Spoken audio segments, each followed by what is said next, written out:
rassemblement devant la mairie de Bari n'avait rien d'une manifestation de protestation.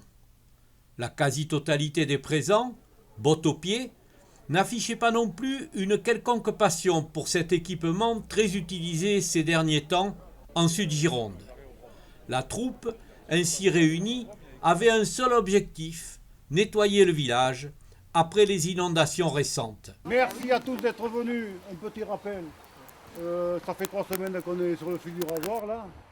C'est un peu difficile pour nous, pour beaucoup de monde à Bari, particulièrement pour les responsables, hein, c'est sûr. Hein. Heureusement, c'est une équipe formidable qui a géré la crise là-bas en haut et qui gère les déchets ici en bas. Cette semaine-là, ils vont se reconnaître tous. Là, je les remercie vivement parce qu'ils ont fait un boulot formidable pendant 3 jours et demi, voire 4, avec des tracteurs, des engins pour récupérer mais quoi, à peu près.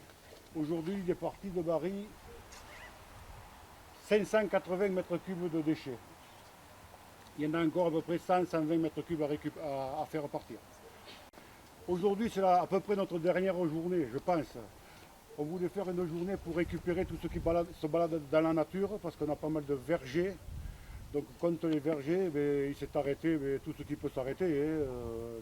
Du gros bois, mais encore ça, bon, c'est pas grave, des bouteilles, du plastique, des bidons d'huile, un peu de tout, des frigos. Je vois des trucs blancs énormes par là, donc vous verrez bien ce que vous allez trouver. Répartis en 6 groupes par le maire, les bénévoles ont rejoint leur secteur pour récupérer au milieu des champs les déchets transportés par la crue de la Garonne.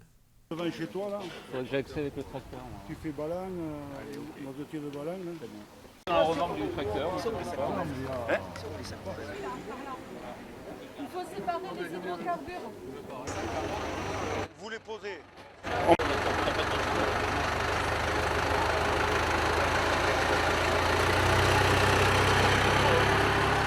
La collecte s'avère sportive en certains endroits. Les épaves, coincées au milieu de ce verger de kiwis, montrent l'ampleur du travail à réaliser.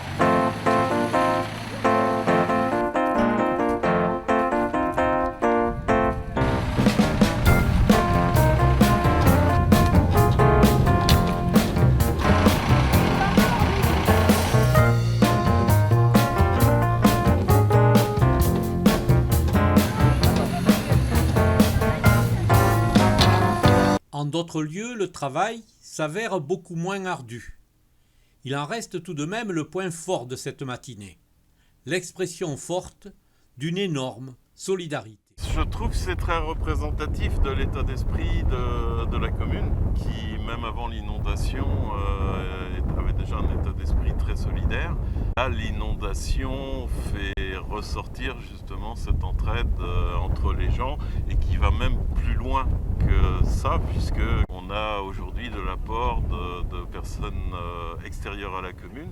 Un peu comme quelque chose d'extraordinaire où les gens se sont dit voilà, on laisse pas les gens dans la panade tout seuls, on vient les aider, on vient nettoyer tous ensemble pour que le village revienne ce qu'il était avant. Après, on a reçu tellement de messages de solidarité pendant l'inondation que je suis pas étonnée qu'il y ait autant de gens qui se manifestent après pour vouloir nous aider. Un état d'esprit loué par le premier magistrat de la commune. Depuis le début, depuis la fin de l'inondation, je te rends compte que quand même dans ce Sud-Gironde, il peut y avoir une mobilisation disons rapide de beaucoup de bénévoles. Ça fait chaud au cœur. Dans son histoire, Bari a eu de nombreux rendez-vous avec les humeurs de la Garonne.